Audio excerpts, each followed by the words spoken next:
This is Rafique Louison, and you are tuned in to Nothing But That Sports Talk. Welcome to another episode of Nothing But That Sports Talk. I'm Rafique Louison alongside Ryan Walker, and welcome back to the show once again. Yeah, back at it. We here, you see us. We here. Yeah, and I understand that. But before we get into all the topics we have to talk about, I understand you got something you wanted to share on today's show. Oh yeah, just want to make sure we let the whole world, everybody know, Long Island, New York, Crunch Time basketball will be back January 7th. But we never left. We actually do. We have basketball all year, honestly. But we for our our pro-am league will start back January 7th.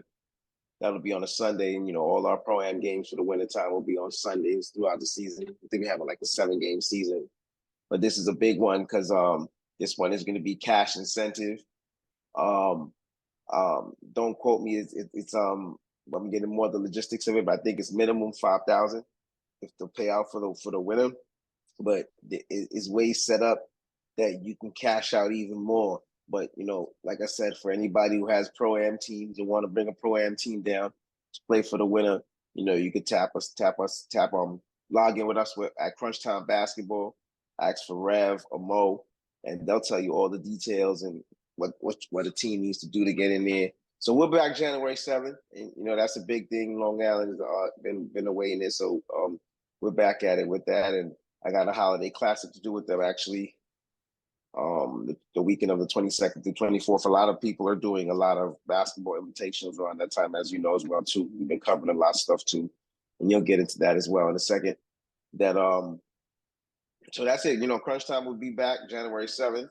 Pro-Am is back. I know a lot of people have been waiting. We all been waiting. It's a time in the process. But like I said, we do stuff all year. We have the Just Hoop League, which is like a little bit under Pro-Am, where guys come out and hoop, which just ended last week, and I was doing the championship game there as well. And we have high school and middle school events we do throughout the year too. So that's really it with that part. We'll get into other stuff more into it, but we're back. We are here, Crunch Time Basketball, January 7th. It's the hunger season. The winter is here, and everybody just be ready. Yeah, that's very good. I'm glad that Crunch Time is actually having another season, or in this case, another winter season. Now that we got the introduction out the way, let's get into what I was at last Sunday. And if you're familiar with Ivy League schools, you're familiar with Columbia. They played in the same conference as Princeton, whose men's side made it all the way to Sweet 16. But I got a chance to check out the women's team, and they got a promising future. I mean, they made it to the championship round of the NIT tournament after, even though they won the conference last year. I'm told that somehow you don't get selected for March Madness tournament itself. But they got some big wins. They've proven that their team not to sleep on throughout the regular season. After getting a blowout win against Providence, they edged out the Villanova Wildcats. You know Villanova Wildcats, right? The same program whose men's side had won national championships in 16-18, and the women's side, when Natty was there, who got drafted to the Dallas Wings, made all the way to the Sweet 16 on the women's side just last season. Yeah, that Villanova. They won all 3 games against the Big East. If you follow Columbia women's basketball, you probably have to understand the type of fan engagement and culture that they're building down there. You had one player, I believe the last name is Zimmerman, playing for the USA 3-on-3 team with Erica Hamby, Katie Lou Samuelson, just to name a few. And Kelsey Mitchell. So yeah, that's very big. And what I can tell you is, since I was there, they're very good at transition offense. They know how to slow down, make sure that nobody other than their top player, Lucy Olsen, doesn't put up 33 points. And yes, Lucy Olsen put up 33 points. They really know how to breathe down their opponent's neck defensively and offensively. And Abby Shue is a very solid knockdown shooter. And her and Katie Henderson know how to coexist together on the court. They talked about how the team chemistry is apart, and I spoke to coach after the game. She talked about how if Columbia women's basketball team was in the same conference with the other Big East teams, after being 3-0 against Big East opponents in non-conference play, they would be one of the best teams in the Big East. So, what do you think about everything I said? And if you see the interviews and the footage I captured on YouTube, what are overall thoughts? Well, I did see mostly of the footage that you had of the game, the players. Definitely from the shots that you had in the footage, it seemed like definitely Columbia can shoot the basketball and they play the right way. They definitely seem like they have the right love and chemistry for each other. You could definitely see that through the intakes and the outtakes that you had of that. Yes, I didn't see many of the interviews. I did see you. You said they played Yale, right? Is that what you had in your footage? I seen you interview too. Columbia versus Villanova last Sunday. Right. So I don't know what I think I seen you interview the losing teams. Two players on them as well too. I was watching some of that. Yeah, this lady named Burks and Louison. I talked about there we go. I asked her teammate Burke about the effort that Lucy Olsen put in, when she put up 33 points, and she said this is something that she's going to do every night to make sure that her team is still in the game. Yeah, no, they Columbia, being that Ivy League team, you know how that conference goes in general, men's and women, where I believe everything with them is whoever wins the regular season, they don't have a conference tournament per se. So you're regular and you get one at-large bid. It's very rare that you're going to get more than one or two teams from to go both sides. You know what I'm saying? But the women's team, you know what I love when I seen you cover it too. I don't know. It might seem so simple, the gym and everything, but I really like Columbia University's gym. I always love the way the court looks and the colors. The stadium well designed, though. Let's be honest. It kind of reminds me of Baruch College's gym. I don't know if you ever been. Right. You know that gym, right? Where the Aces overtime elite event was a couple weeks ago. It kind of gives you that vibe, but it was done way differently, and it feels more. It has that March Madness feel when those two teams are going at it, and they were honoring one of the players that made the USA teams. Oh yeah, and Kathy Engelbert and Ari Chalmers from Bleacher Report was there. So it's a big time game when Ari and Kathy Engelbert, a WNBA commissioner, pulls up to a Columbia game, which is something I never really expected. No, they're always listen. A lot of prestigious alumni have went and graduated in Columbia University. Robert Kraft went to Columbia University. The owner of the New England Patriots, several championships. He's a New York guy. Marcellus Wiley, NFL player, and there's trillions, and there's many other ones that not necessarily famous for TV, but notable people that went to Columbia. But the gym, the campus, just in general, always brings good memories because Nike Pro City and the Columbia men's and women's team, the many different invitationals that go on there. So there's a lot of different classics that go on in the gym. And it's always been a really cozy, good place for basketball. And when that place is packed, it's packed. And it's phenomenal that you had the opportunity to be there to cover it. And I'm pretty sure it won't be the last. You'll have many opportunities throughout the year as well, too. They will have a good season. And everything is good in college basketball, man, where it's like, everybody's really even. Anybody can beat anybody on any night. You always have a few, even the top dogs, even from the men's side, and we're talking about the Columbia giving back to you so you could transcend onto it. It's competitive on all realms now. So you might have a few teams that are top dogs, but they still can be beat on any night. So, like I said, back to Columbia, that was great coverage for you there. And hopefully they have a really good season, going out this year in New York college basketball on both sides. It's clicking right now. Yeah, exactly. And spoiler alert, the Ivy League Conference Tournament will take place in New York on March 15th and 17th. And if you really want to develop your knowledge, I know you don't have time to follow every basketball team across the New York landscape, but you got to pay attention to the teams I cover so you can give your own perspective on this. I know you don't really have much to say because you weren't there, but yeah, Columbia is the team you can't sleep on.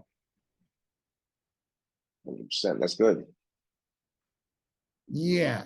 Now, and I also asked the coach after the game, and this is only like the second time in school history that Columbia and Villanova had the matchup in the women's side because the first time was back in 03 where Villanova smoked Columbia 70-44. Megan knew how bad it was to get beaten up by much, and it was during her freshman year too. She talked about how she was playing during that day. She knew how bad it was, but yeah, when you're in this game a long time, you tend to remember the stuff that's like literally memorable, whether it's good or bad. So yeah, that's pretty much it. No, that was big. I'm telling you, man, that was big for the campus, for university, and like I said, Columbia always good to be on the west side of Harlem, right up on that hill, and to watch some good basketball inside of Columbia University Gymnasium. Mm-hmm. Yep, absolutely, very good. What's it called? It's called Drady Gymnasium. Is that the name of it?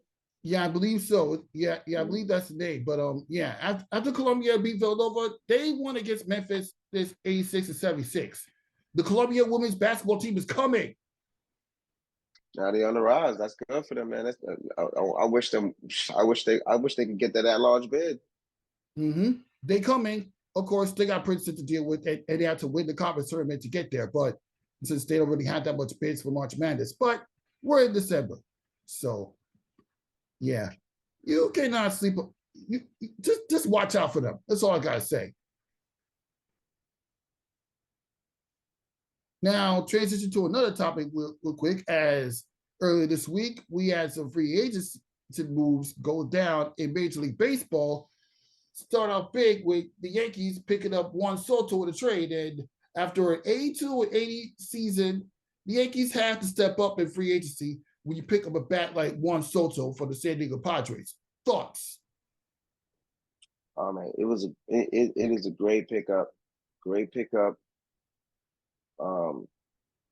That it was just a huge pickup. You know, Juan Soto is one of the best players in baseball, young sensation, a left-handed hitting machine. He can hit against left-handed pitching, against right-handed pitching. He'll be great in Yankee Stadium as a left-handed player. It's 318 down the line. I know the Latin community is gonna love him. New York's gonna love him, and they got to do. And I know that's what their goal is. They got to do everything in their power to make sure that they treat him well, and vice versa. He produces so that they can sign him in the future to a long-term contract. But they gotta if they could pair Soto and Judge together for the rest of their career, to those two correct together, that's crazy. You know, with Judge as a right hand, and Judge also being one of the best, if not the best player in baseball. You know, so a right-handed hitting power bat like that, and Soto and the other keys on the team will make it big. They also picked up Alex Verdugo, who used to be on the Boston Red Sox. So now you got your outfield set. Giancarlo Stanton we're pretty much stuck with him regardless. You know, the money's high. Nobody's probably not going to take a lot of things for that. But at least now we could get him healthy and just make him play DH, because now with the outfield covered and even backups behind them and the infield covered, you know, you got Anthony Rizzo at first. You're going to have DJ LeMayo at third. I'm guessing you're still going to have Glaber there. And I forgot who else plays short in the second. But you have your infield set. It's a big pickup. I'm still not going super jumping out the roof because we've had, I mean, just to be fair, I can't say we had rough years. We were 82-80 this year. We were 2 games above 500. We didn't make the postseason. We had a terrible month and a half. If we could even play 500 baseball, then we're a postseason team. We didn't do that the year before. You know, we've been going to the postseason. We haven't been successful. We've been running into the Houston Astros and the Boston Red Sox over the last few years. 2009 has been a long while, and we finally need to kick through that door to get back to winning Yankee baseball. But it was a huge pickup and it was a good day. And like I said, Alex Verdugo was a huge pickup as well too, with them in the outfield. And the Yankees are making some moves. I'm pretty sure they're not done, but that was a huge pickup right there. Yeah, huge pickup. And you know what? Yeah, you mentioned they haven't won a World Series since 2009. Mind you, this is the same New York Yankees that did reach 39 World Series and won 27 of them. So would it be that bad if they never win a championship ever again for the rest of your lifetime? Yeah, that would be. I need one, at least one more. At least to see one more.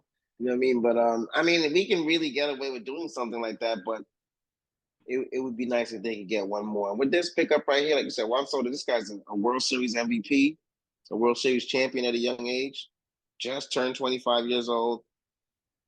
I think it's huge for what they did. They just put a big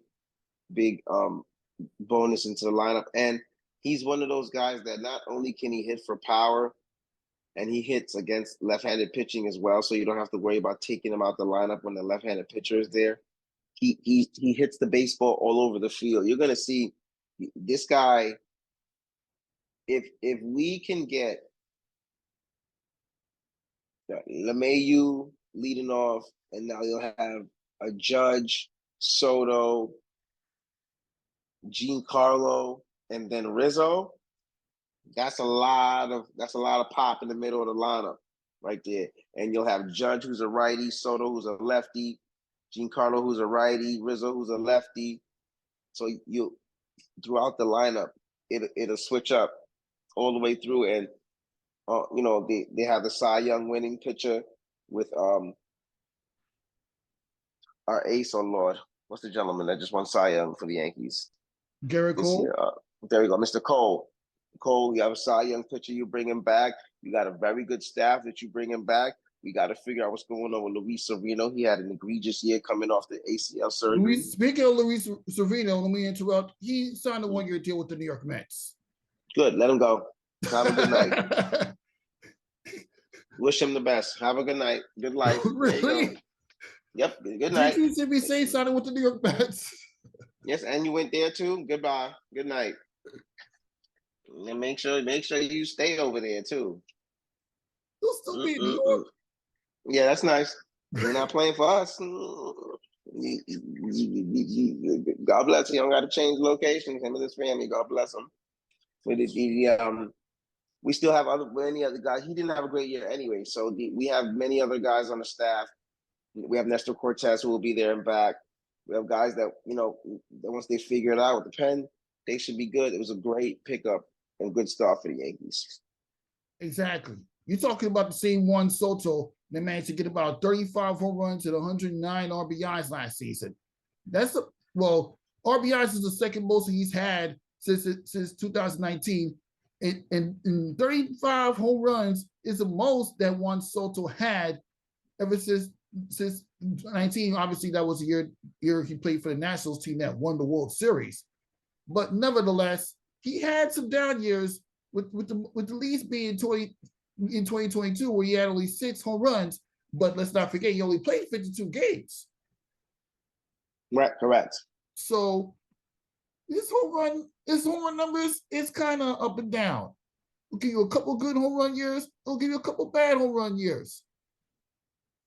So you're talking about a total of 160 home runs, meaning he only needs 40 in order to get to 200, which would be the most of his career by the end of next season. But that's a conversation for next season.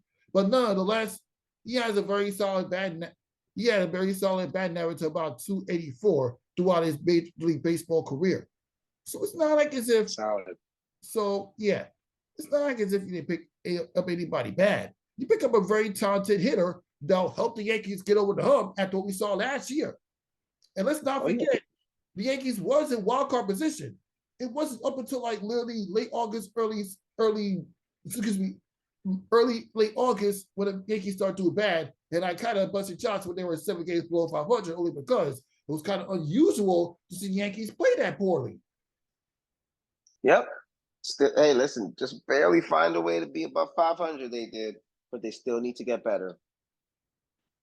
Yeah, it's good that the Yankees didn't at the very least have a losing record, but if they're going to have any success and get back to the postseason, I know they did manage to sweep the Astros of Houston during the regular season, but that's regular season. Try to do that when you're relevant and in postseason time.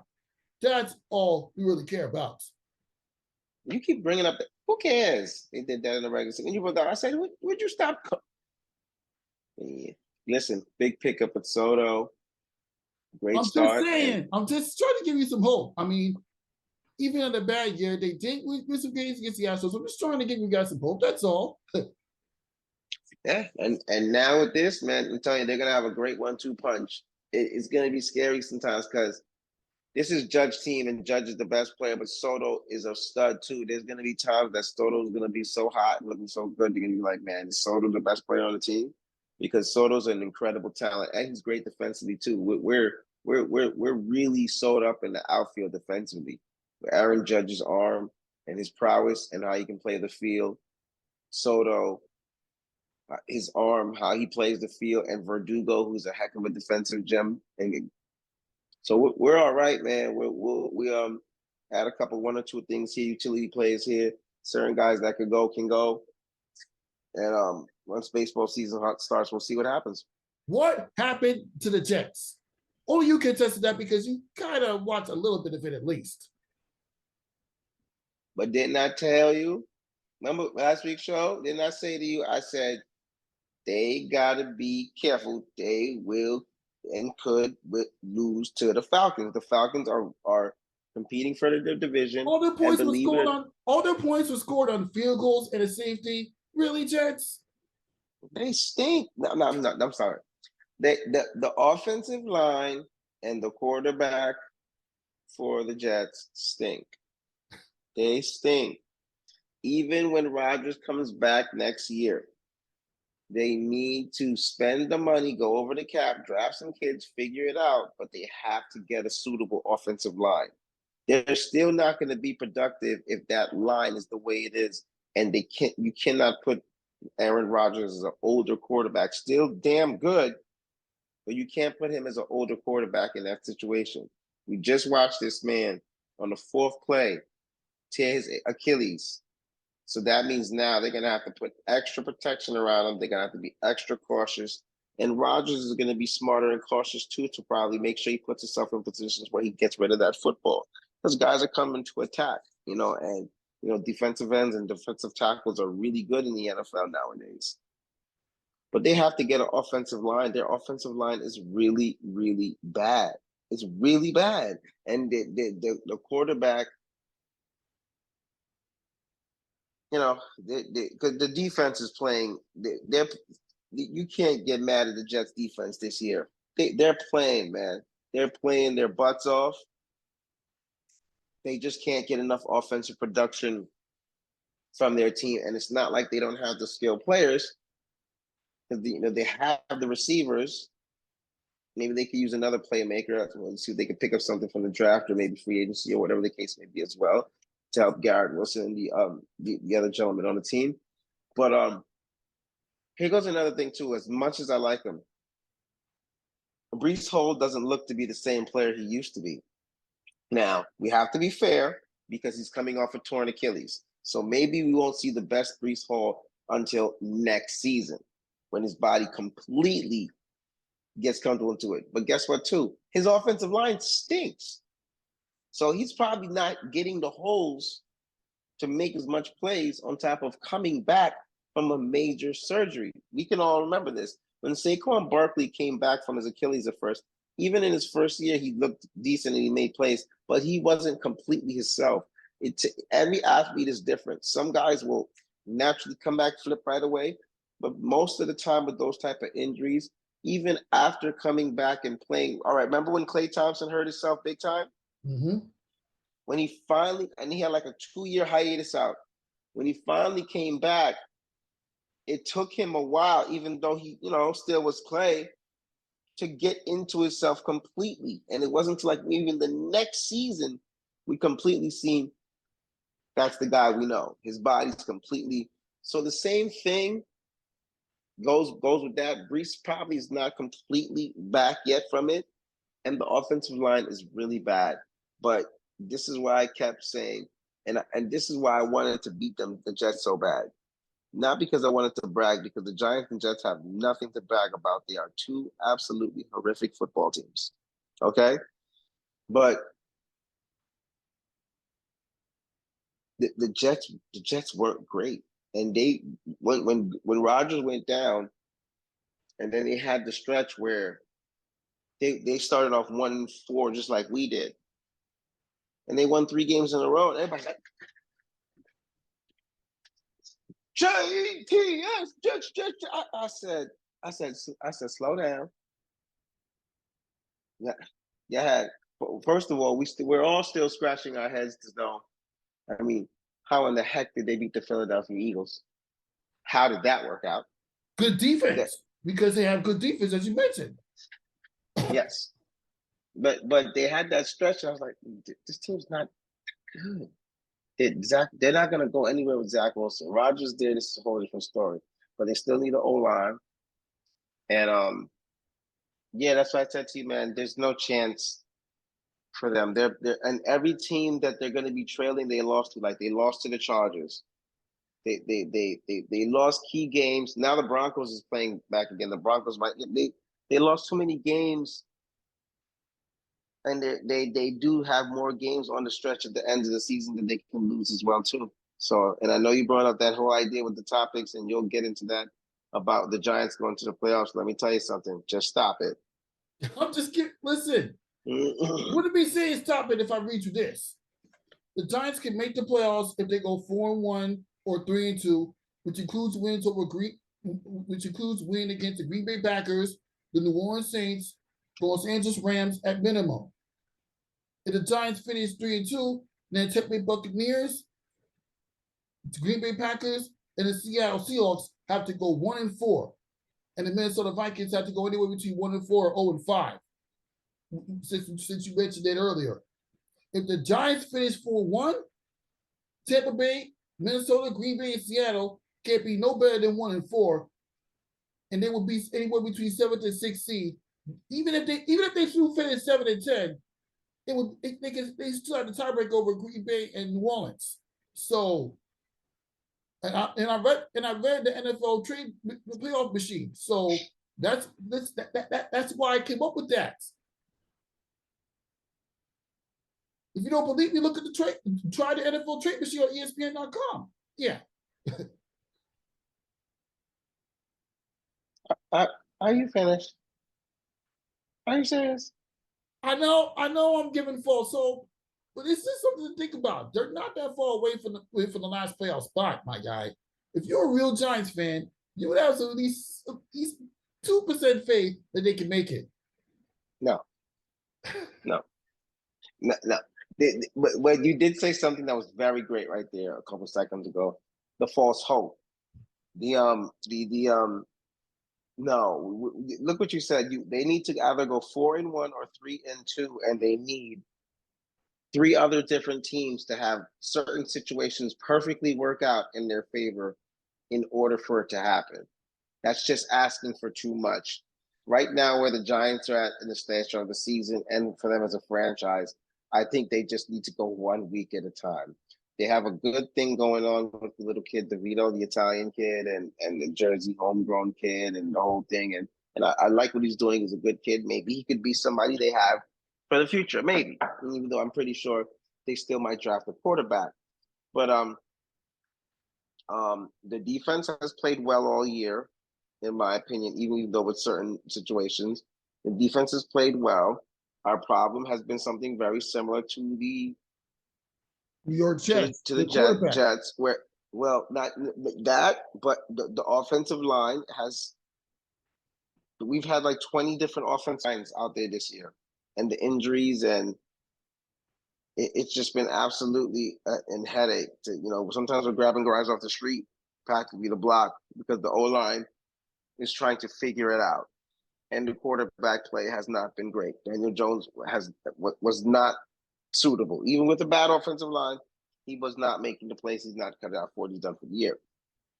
Tyrod Taylor came in, seemed to be catching a little bit of glimpse in the groove. A little bit. Gets hurt, which has been his career too. So we knew that as a propensity too. Now the young man is playing pretty decent football, and they got a synergy and feel confident behind him. You got to keep the kid in there. You know what I'm saying? Because it's working. They need to go 1 game at a time. Here's the reality. The Green Bay Packers are playing really good damn football right now. You hear what I just told you? The Green Bay Right. Packers. I'm not gonna. No, I'm not. No. I totally agree with you. I mean, they just beat the Kansas City Chiefs in the Detroit Lions in the past few weeks. They're That's what they playing. could do to the New York Giants on Monday Night Football, especially since the Giants suck on Monday Night Football and national television in general. Oh, come on. Just let me the one thing that I've been completely left off with has been my own damn team, the Giants. And you gave me that false hope, that crap last year when I went 7-10 and they went 9-6-1. You said, yeah, don't. And I did see some things, and I thought it would be. I said, all right, they'll go 10-7 this year. They won't even. We know that won't happen. How many losses do they have now? They have 8 losses. All right, so we know 10-7 not gonna happen. So, so I predicted the Eagles to go 13-3 and the Cowboys to win 11-12 games. I told my guy, even though now Minnesota is fighting back to make it interesting, and the Lions in Minnesota play twice, but I said the Lions would be better. I said the Lions will win that division. I'm still on record on pace for that to happen. And I said that in regards to Jordan Love, I said he's going to be a good quarterback eventually in this league. He's been behind Rodgers for a while, watching and learning and picking up tutelage. And on top of that, I said he's going to be a good quarterback, but he's going to have his ups and downs. He's also a young quarterback coming in, and this would be his rookie year starting and playing. But he's a young quarterback now coming behind the shoes of Aaron Rodgers, and before Aaron Rodgers, Brett Favre. And in Green Bay is a town that they love their football. Has been known for Super Bowl winning seasons. Yes, and the tradition, and they love their football. So he has big shoes that he's filling and coming behind, and he'll have his growing pains, because any young quarterback does have their growing pains. But he's going to progress and be good. And now he's in that stretch again where he's playing really good football, has a really good arm, really savvy, really smart, can play. They're playing good football right now. So before we can even think about, and listen, I would love for them to get in and do that. And even though I need them getting in, I don't know what they're going to do, because I don't see any team in the NFC that can beat in a playoffs game. You got an interesting point. For one side, I mean, the Giants could barely beat any of the teams they did win against so far. I mean, they barely defeated the New England Patriots, and the Patriots is the same team that won on the road against the Pittsburgh Steelers.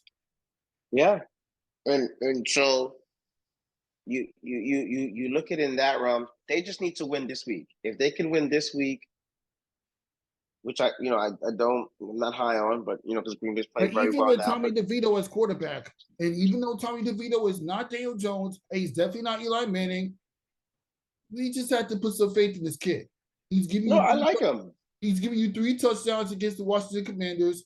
He give you the offense you needed to defeat the New England Patriots. No, I like him. I like him. I like what's going on so far. So we'll see. Only thing that makes me nervous is about the schedule. They have the Eagles week 16 and week 18. They have not beat the Eagles. And 1 or 2 cases on Christmas Day. I mean, Philadelphia, they're gonna approach those games against the Giants depending on how early they get one of the top seeds or the highest seed possible, because they had a huge matchup on the road against the Dallas Cowboys, who they barely defeated when they played in Lincoln Financial Field. So, and in addition, the Giants, they have games they can win on the schedule, but they just need to take it, one game at a time. Take it one game at a time. Yeah, one game at a time, and go from there, because they they got to eventually figure out how they're gonna build this team for the future, and go from there. So we'll see how it plays out. Any given Sunday, right? Everybody's got to play and see what happens. There's always interesting scenarios at the end of the year, how things work out. We'll see. And when you think about the year in general with the Giants, they have the Buffalo game, right? Tyrod Taylor makes the horrible decision at the end of the half, audibling into a run, which gets stuffed. We don't get no points there. We had a chance to score a touchdown at the end of the game. Missed pass interference call. Referees don't call it on Darren Waller going into the back of the end zone. And the ball went over the guy's hand. Yes, because Darren Waller, the tight end, cuts the pass interference play. believe it or not, the Giants played the San Francisco 49ers very well and very competitive early in the year where weren't playing good football at all. Let that game go away and slide. There's been games where they've had opportunities still to do certain things. The Jets game, you got to win that game. You have to win that football game. If you think about it like this, if they could have won the Jets game and the Bills game, which they had opportunities to do, you're looking at me and you're telling me, yo, wait, they definitely can get to the playoffs. And I'm like, yeah, because the numbers look a little bit, but the way they hurt themselves with the situation they put there in, they're gonna need to catch genie in a bottle and hope it keeps going with Mr. DeVito. And they're gonna need a lot of other things to not work in their favor, with other teams in order to have a shot at postseason. That's an interesting point. But they got to at least try to get some wins and at least make the season somewhat interesting going into Christmas Day, because I know when they face the Eagles on Christmas Day, you don't want to sit through a Giants that's not going on, that's out of playoff contention. Shoot. Listen. Especially when you got a lot of family stuff going on in your life. You don't want to sit through that. Well, it hurts regardless. Sundays is an off day for me. My schedule, my full-time job used to be Sunday through Thursday. So it used to be interesting at my job because, like I said, I got one of my other guys, a chef that's there. He's a big Eagles fan. So on Sundays, he's in there as a chef, like listening to the radio show, and then he's got the app where he's got the thing downloaded on his phone. And I usually always take my break around 12. I normally wouldn't take a break when it's Sunday. I make sure when it's 1 o'clock, I take my break and I would go up to the fitness center by my job and turn the big screen on and just close the door and watch the game. And literally by the time it's halftime, like I'm already getting dressed, boom, punch out, run out the door to get back to the house to watch the rest of the game. When they switch my schedule and I'm Tuesday through Saturdays, I'm home on Sundays. So, my luck with the Giants have been so crazy these years. The years that they're good, I always have to work on Sundays. The years that they bad, I'm home on Sundays.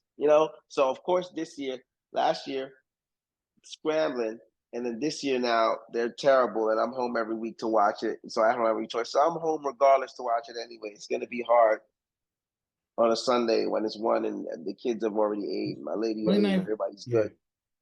Not to turn the game on. So, and you're right. This week they're on Monday Night Football, which is, oh Lord, they're lucky the NFL didn't take them off national TV. They're lucky the Packers are playing good football.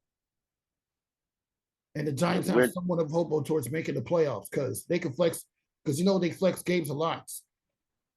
Yeah, listen, if they can just put on a mighty performance and win one, if this kid DeVito can help this team win a game on national TV, that'll do a lot for their confidence. And then maybe we might be talking about something, but it's gonna be pretty handsome toes to beat the Eagles twice. So this is what they're gonna have to look at. All right. They got the Packers this week, right? If they beat the Packers, after the Packers, who do they have? Is that the Saints on the road? And the Saints are average, but the quarterback is it shouldn't be that hard to defeat the quarterback they have. Who is it? James Wiseman, I believe. It shouldn't be that hard to get a win against him. And he's the scrub. He might. We know that's an interception waiting to happen. It's not impossible. Even though these two teams I'm going to name again is better than them and should win, especially since the Saints will be at home even with their egregious quarterback, they're capable of beating the Packers. They're capable of beating the Saints. So let's suppose they do so on that, right? All right, now they're more than, and after that, will that be the Eagles game? Yeah, that'll be the Eagles game on Christmas Day. But let's not forget. Let's say that's a loss. I don't want to give any. I have to give more false hope because this is the same Eagles that got rail run by the San Francisco 49ers. And then the 4 games prior to that, they had to come from behind and sweat towards getting those victories. It wasn't that easy. They weren't world beaters like they were a year ago when they went to the Super Bowl just to get knocked out by the Kansas City Chiefs. Well, I want you to stick a pin in that right there. But because we're gonna get to that right there too. That's a good point you just said. let's suppose the Giants lose that game, right? So you said 4-1. That'll make them 2-1. Now the next week you play The Los the Angeles Rams. Rams. The Rams. They can beat the Rams. They can beat this time around. They can beat the Rams because the last two appearances I could remember, they slaughtered them at MetLife. Right. You remember those losses? Yes. Now they can beat the Rams, so they can go 3-1, and then by the week 18, the Eagles will know if they're a They 1 put or a themselves 2 in seed. position to actually make the playoffs. But that's Right. assuming that the teams I just mentioned earlier in the show go anywhere between 0-5 and 1-4. But then again, too, if the Eagles by then are going to know if they're going to be the 1 or the 2 seed. They're shooting for the 1, but minimum they're going to be a 2 seed. But then they have to be careful because they cannot. If they lose to the Cowboys this week, they can make that a little bit more interesting. But by then, the Eagles will know what seed they're in. See, that's what I'm saying. That'd be interesting because if the Eagles really need that game that week, they'll have to play all their guys. You know what I'm saying? There's a lot of hopes on. We have to hope that the Eagles. I would hope and pray that by then the Eagles have the 1 seed. Because if the Eagles have the 1 seed, they're not going to play all their guys. And if they play all their guys, even though the Eagles' backups probably can beat us, we'll have a better chance of beating the Eagles' backups and winning that game and hoping that the Eagles might lay down and just let us get that game. But then they're not either because, trust me, Philadelphia would love to be the reason why they send the Giants home. So there's a lot of ifs that go into that game. If they really need that game for certain seeding, they're going to play their guys and go hard. And then there goes another aspect of that. The Giants have not fared against the Eagles over the last 6 years. So that's interesting facts. That's something that is something to think about. And the fact that we have to play it in Philadelphia on Christmas Day, yeah. And you know what? That girl, Nikki Gatz, who's part of the Blonde Blitz podcast with Dead Webcast, has an interesting point. You can't believe that they did that to the Giants. You really couldn't believe it. Listen. But before I let you continue to speak, here's another reason why I gave false hope. I mean, the Green Bay Packers, after they dealt with the Giants, they got a home game against the Tampa Bay Buccaneers. That's probably a win right there. Then they got a road game against the Carolina Panthers. The Carolina Panthers are not that great. Then they go against the Minnesota Vikings. The Vikings are gonna go all out trying to get that game. And then there's the home game against the Chicago Bears. They have an easy stretch. Yeah. Now on to the Seattle Seahawks. They're on the road against the 49ers, who slaughtered the Philadelphia Eagles. And speaking of Eagles, they play them on Monday Night Football on December 18th. Then they have a road game against the Tennessee Titans and home against the Pittsburgh Steelers. And then they finish off the season in Arizona against the Cardinals, who did pick up a good win not too long ago. Right. You see, and you know what? You know what you said before too, which is very interesting. And I'm not even I hate to sound like a Philadelphia advocator now. We're judging the Eagles this year, right? And I hear some people saying, and I'm gonna give points to make them look good and look bad. For you to say that the Eagles are not as mighty as they were last year, let's just be perfectly fair. The Eagles were 13-3 last year, correct? Mm-hmm. Yes, they were. They have 2 losses now, so let's slow down. You understand what I'm saying? Because if they finish 13-3, then how are they not equivalent to last year's team, regular season wise? So let's just slow down there. Second thing of all, here goes the thing that's the real logistics that to the common eye, not maybe you, but just to remind people, to the common eye, people don't understand how certain things don't work in football. And football is such a family system. So you got to remember, even though you have a head coach, you pay a guy to be an offensive coordinator. You pay a guy to be the defensive coordinator. You have a special teams coach. You have a receivers coach. You have a running back coach. You have a tight end coach. You have different guys that have to make decisions that you have to have trust and faith for it to work out for your football team. So here goes the biggest thing. The Eagles have a new offensive coordinator this year, right? Mm-hmm. And I think even same thing with the defensive coordinator as well, too. Even though the head coach, Nick Sirianni, is still there. And they had, even though they filled holes with the many free agents that they had, there were a couple that they couldn't fill a hole at. The weakest part of the Eagles team this year, if anybody knows what they watch, is their secondary. Their corners and their safeties are getting smoked like Sunday toast. They're not good. The middle part of the Eagles defense, just like we seen last week, you can do whatever you want. Okay? Now, everything else on the team is absolutely solid. They went to the Super Bowl last year. So until the end of the season comes, we can't make that hiatus to say they're not as high and mighty last, because honest to God, nobody last year, nobody could tell me they thought the Eagles were going to be 13-3 last year, because nobody knew that. Because the year before that, remember, they weren't that high and mighty. They were bad. They were having questions about who's the young Jalen Hurts as the quarterback. They didn't go to the post. They showed signs, but they were having questions about him.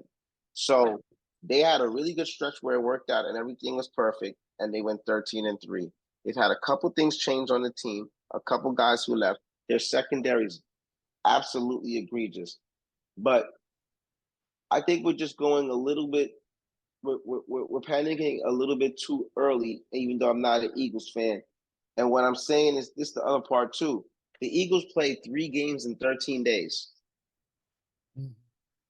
They played 3 games in 13 days. Before they played the Niners game, they had like what was it, an overtime? How long was that game they played? The Buffalo Bills. The Buffalo Bills overtime. That was a Sunday. That was a Sunday afternoon game, I could recall. Right, and it went like 5 hours. So on top of having 3 games in 13 days, and then you run into that right there, and the Niners are playing with a chip on their shoulder because they already feel like they were supposed to beat the Eagles last year. They just had the quarterback health issues. So they already came in chirping. That game meant more to the Niners to win than it did the Eagles. And maybe the Niners were favored in that game, despite the fact that the Eagles were the higher seed. Right. And maybe the Eagles didn't want to show all their guns to this team, because most likely they'll be seeing the Niners again. Most likely those two teams will play in the NFC Championship game. Most likely, depending on whether it'll be in San Francisco, because at this point it could be, or in Philadelphia, or depending on if Philly does not keep playing up to their potential and let the Cowboys slip in there. The Cowboys are well more than capable as well to get in there. Nevertheless, I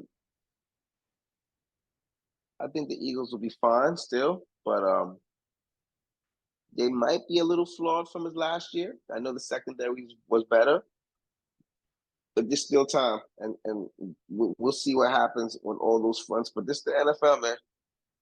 Yeah, this is the NFL. And you know what? We didn't really get to finish talking about the New York Giants chances. And I mentioned the Minnesota Vikings have to also go through the record that I just mentioned.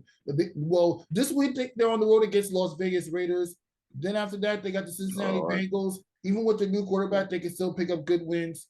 Then they're at home against the Lions, the Green Bay Packers. Then they finish off the season against the Detroit Lions. So you got to look at, so when I mentioned the schedule with the remaining teams that the Giants are trying to chase for the last playoff spots or one of the last 2 spots, this is why I said let me just give you false hope on the show and write everything down to make sure that my knowledge and wisdom is right when it comes to football, because we count out. I mean, it's understandable why you count the Giants so soon. They're 4-8. 4-8 is a bad record. We understand that. But we can't quit to count out the teams and say that we're not going to make the playoffs until we actually don't make the playoffs or we got a contention. We can't jump to that conclusion yet. Mm-hmm. You really can't. Mm-hmm. All right. I'll be watching, though. You know me, I'll be watching. I love my Giants. Even as bad as they are, you know, it's so crazy. That's the only, as much as I love my Knicks, I know we'll talk about that eventually. That's the only team that even when they're bad, I have to watch the game. I can't go without watching the Giants game. I, and I've had years when they've been worse than this. And I'm like, oh, why am I watching this? But I just can't go without watching the Giants. So the Yankees are bad. I can, because of summer ball too and stuff, I can tune the Yankees out and be like, okay, I'm not watching today's game. And even when the Knicks are bad too, as much as I love it, if the Knicks are really, really bad, it's like, okay, they're playing not bad. Well, I'll watch the highlights. But the Giants, I have to watch the Giants play no matter what. Good or bad. Yeah. And let's finish the NFL talk with some predictions before we get to the Knicks. This week coming up, the New York well, we already talked about the New York Giants and Packers. I mean, I believe earlier this season you picked the Giants to win. So let's pick NFL winners for week 14.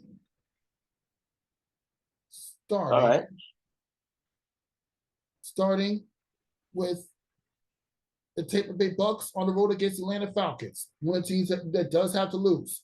You see the Falcons winning? Yeah, I like the Falcons in this football game. Close, tough football game.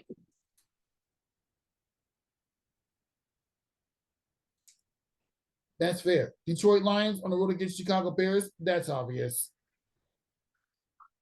Yeah, I like the Detroit Lions in this football game. Bears are going through some struggles. Lions have kind of regressed too. They're not really playing great football in the last few weeks, but I like the Lions to kind of get some of their swagger and their mojo back.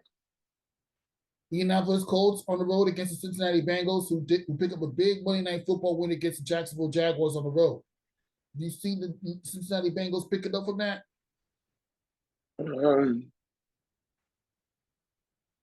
This one's a tough one to judge, but I'm gonna go with the Bengals. The quarterback they had came in and was very serviceable.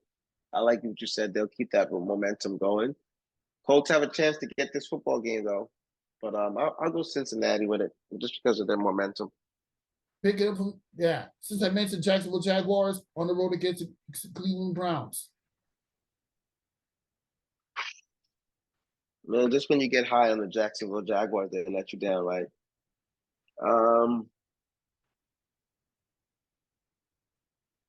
You know what? I know the Browns need this game too. Who's playing quarterback this week for the Browns? Is it Deshaun? No.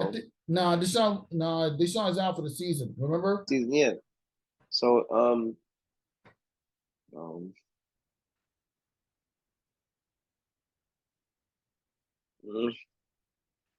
I go Cleveland Browns on the upset.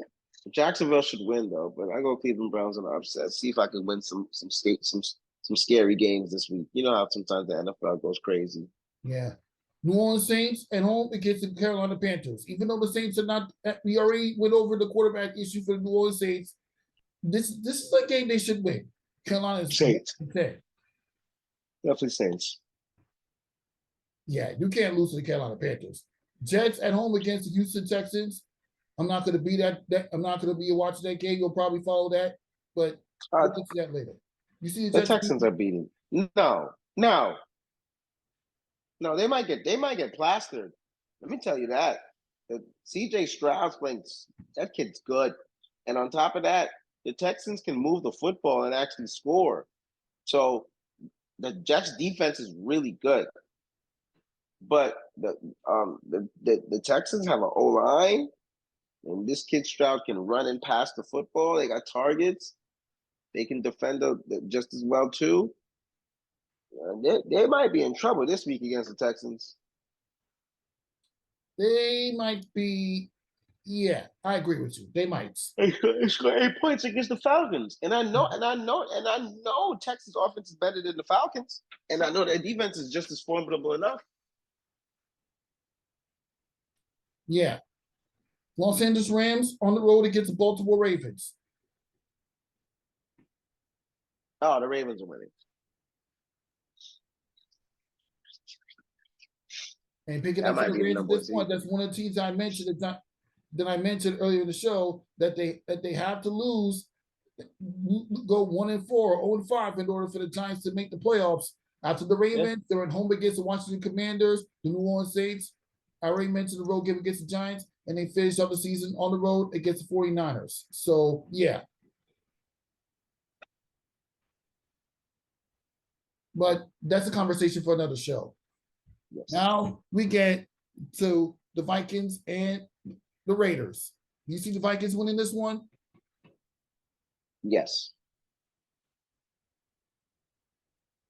Yeah, unfortunately, I might pick them to win, but I'm going to hold on to my faith that the Raiders could win for the sake of helping the Giants playoff chances.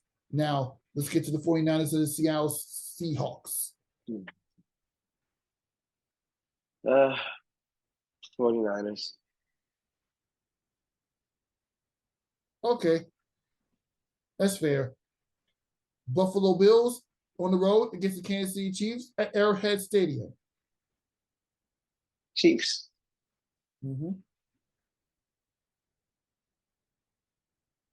Now, Los Angeles Chargers at home against the Denver Broncos. Broncos. Okay. Now, yeah, and we already, Miami Dolphins on Monday Night Football at home against the Tennessee Titans. Oh, Miami Dolphins.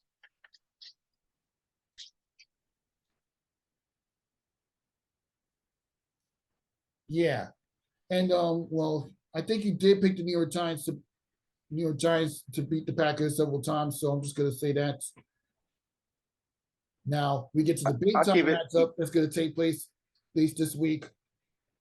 The Dallas Cowboys at home against the Philadelphia Eagles, and you already talked about the Eagles situation. Now listen, before you make your pick, how high are you that the Dallas Cowboys can get the number one seed in the NFC? They can actually get it, man. Especially since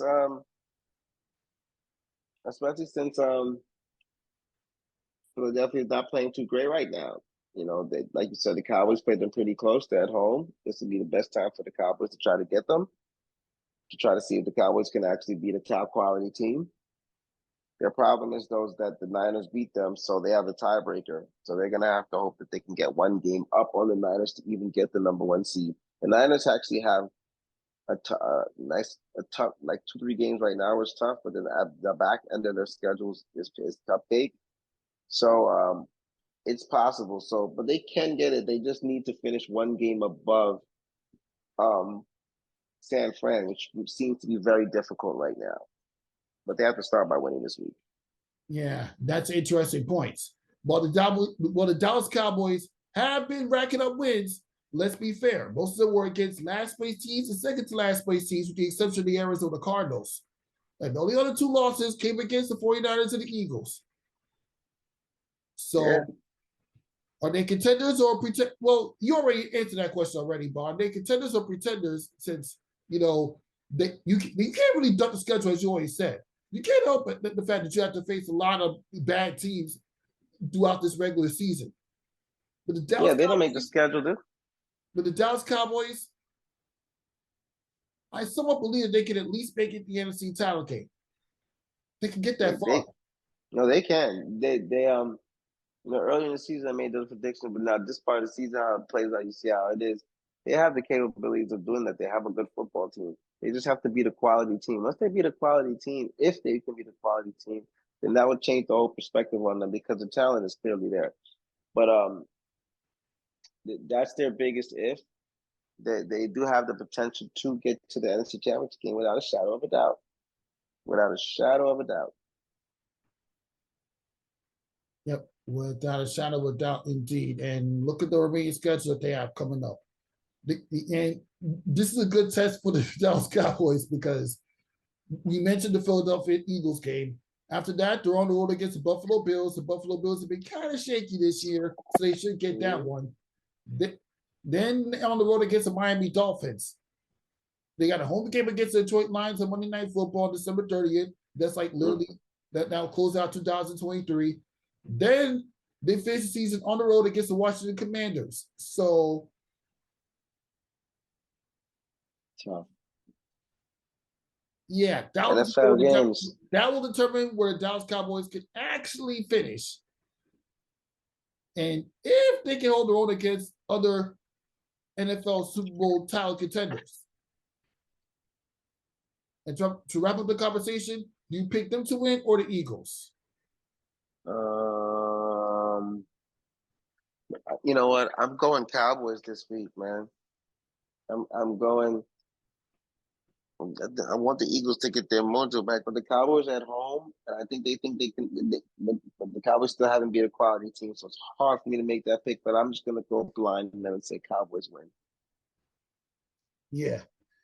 Now that we wrapped up our NFL conversation, let's just get to the intensity of the first two rounds of the NBA in-season tournament, which ends with the Indiana Pacers going up against Los Angeles Lakers in Vegas.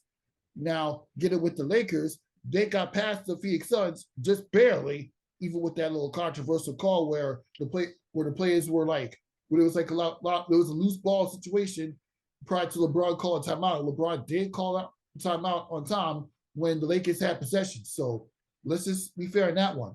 Then they rail run the New Orleans Pelicans. Oh yeah, they slappy pappy them, slap tap pappy, and then And before you say anything, you also got the New Orleans Pelicans who did smoke the Sacramento Kings in Sacramento. slap pappy them. Yeah. Slap pappy them around. Prior to getting smoked by the Los Angeles Lakers. And then on the Pacers, they pull off an unexpected, crazy win against the Milwaukee Bucks, who railroad the New York Knicks 146 to 122. Tyrese Halliburton and the Indiana Pacemakers with Rick Carlisle down there. Boy, of course the Knicks draft Obi Toppin instead of Tyrese Halliburton. And Obi Toppin is playing for the Pacers. That's a funny story. Mikal Bridges? No, don't draft Mikal Bridges. Why? Kevin Knox? It's got to be better than him, right? Bull crap. And Halliburton? Why would you draft Halliburton? Why? Right? No, let's draft Obi Toppin. So Obi Toppin is draft. New York. Obi Toppin's dad. Well, you know the history with Obi Toppin and his dad. Stop it. Well, so that's probably, but even though that has nothing to do with why they drafted, it's just something to bring up. But his dad was a stud from Brooklyn. You know that big time player. Obi, his brother Jake, all of great family. But let me tell you something. The Knicks did themselves an injustice by drafting Obi Toppin to trade him to the team 4 years later, where the kid that you should have drafted is on the damn Pacers. Just anyway. The Knicks did make the playoffs the last 3 years after that draft pickup. So if the Knicks ignore that. Just imagine if the Knicks would have had Tyrese Halliburton right now. Mikal Bridges. He's been to the finals. And he's a stud. Yeah, the game winner against the Atlanta Hawks. That's a 30 ball waiting to happen, Mr. Mikal. I like Mikal. I'm all right with him. But nevertheless, the in-season tournament's been great. I love it. It's gonna get better year by year. Lakers is in there. I know they're gonna try to win that whole thing. I'm gonna pick the Lakers to win, but I really like Tyrese Halliburton, and boy, Indiana can score some points, can they? They can score some points, that team. So I told my guy that when they played Boston, I said, be careful, Indiana can score, man. They got some offensive guys. Halliburton's playing phenomenal basketball. The team in the core they got down there, they're young, they're vibrant, they play up and down. God bless them. And Lakers had a big time win tonight, and championship game is on Saturday for this thing? Yeah, this Saturday. Saturday. It's Saturday on ABC. No, that should be big time. So they're playing good ball, and that's why no matter what I say, the Knicks are always going to be a good competitive team. But until they can add another star on that team, whether it be an Embiid or a Karl-Anthony Towns, they're always going to be a middle-of-the-pack team in the Eastern Conference. They will not be able to get past the Milwaukee Bucks or the Boston Celtics right now. They couldn't even get past the Miami Heat in the rare 5-8 seed matchup. Correct. They won't get past those two teams right there in a 7-game series with the roster they have constructed now. They'll play them competitive. They can go 6 games, maybe even 7. but they cannot beat that team with the roster constructed now. They can just compete. Everybody else they can beat, and regardless of the team's league. But those two dogs is going to be right there. And if the Knicks end up a 4 or 5 seed, that means somehow, some way, they'll either be playing the 1 or the 2 seed, preferably the 1. And if the Celtics or the Bucks are flip-flop, one are the 1 seed, do the Knicks have a chance of beating the Celtics or the Bucks in the second round? Yeah. So, and they played the Boston Celtics tonight. Right. So that's a big test that we'll see. But they did give it some life to get to where they are. They ran into the Bucks. It was a good game, good series. The Knicks are undefeated against teams with a bad record. Good. They're at least beating the bad teams. But they're 2-8 against teams with a winning record.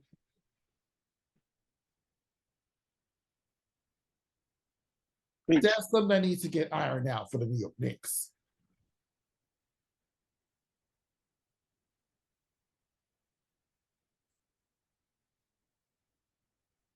Let's go Rangers.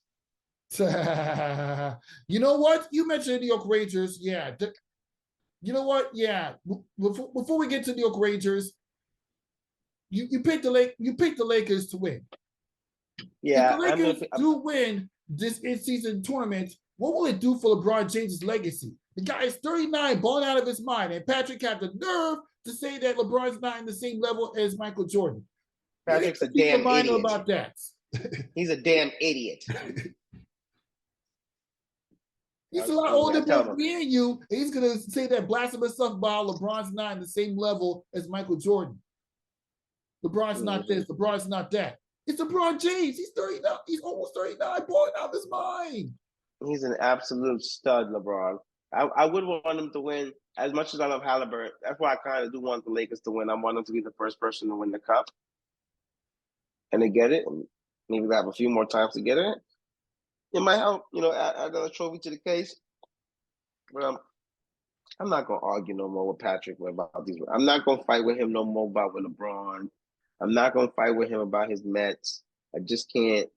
I had to send him that thing that I sent you with Stephen A. Smith about the Knicks, and which he said exactly what I keep saying, that without a star, they're a middle of the pack team, and that's all they shall be. That's it. Nothing else, nothing more. So I sent it to him. So I said, I want you to hear it from a smart insider, ESPN insider, because maybe you believe him. He sent back some blasphemous comments that I won't say on the air about Stephen A. Smith. So that he said, forget his idea, forget his opinion anyway. And I was like, well, that's your boy. He's from Queens, New York. That's your man.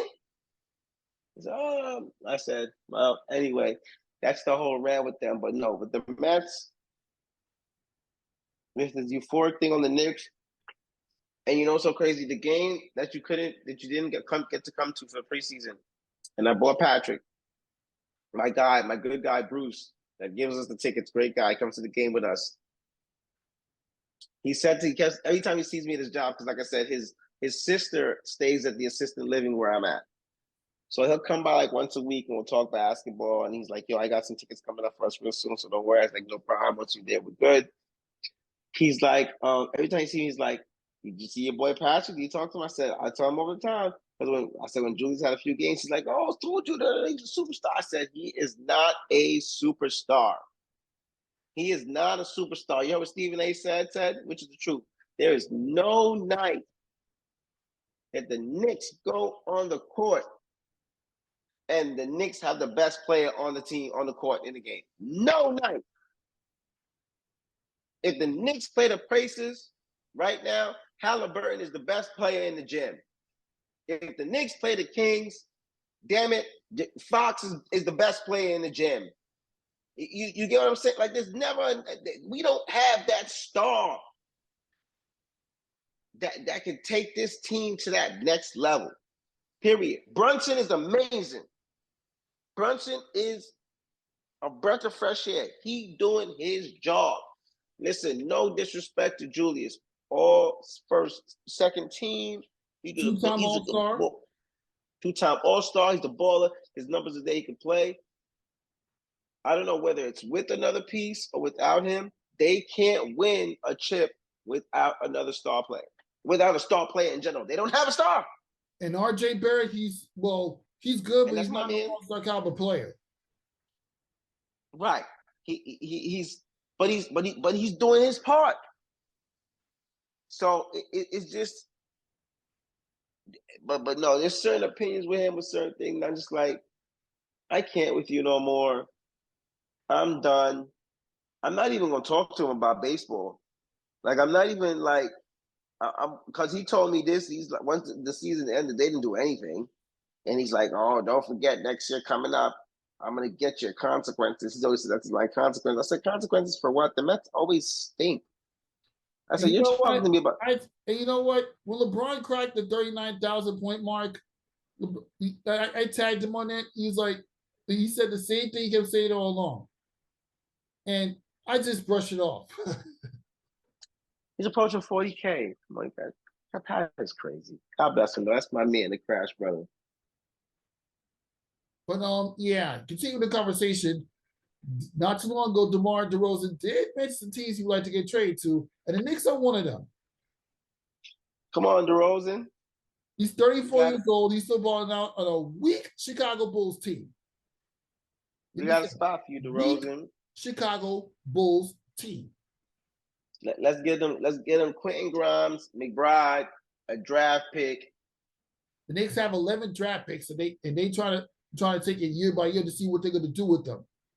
All right, so we'll get them Quentin Grimes, McBride, and 2 draft picks for DeRozan.